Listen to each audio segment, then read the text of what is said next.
Using 200 grams of lean mince, I fried that, got it nice and brown. Added 200 grams of soaked red lentils then to that. I used tomato puree and made a bolognese sauce. Quite an easy recipe, I'll show you how to do that again. So I mixed all that again in with a little bit of garlic.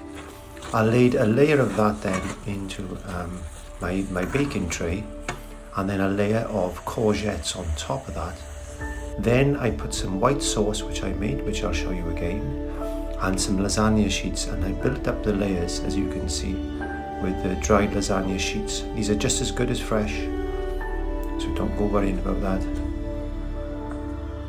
And then continue building up the layers, another layer of mince with courgettes, as you can see.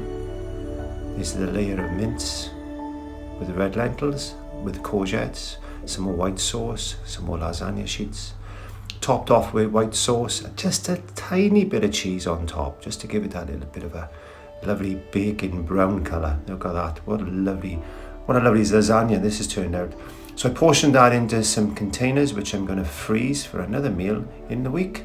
It's as simple as that. So homemade lasagna, you can serve that then with some salad or some chips. It's entirely up to you how you eat this. There you are. But that's a fantastic meal, and this only works out between 4 points per serving. So there you go.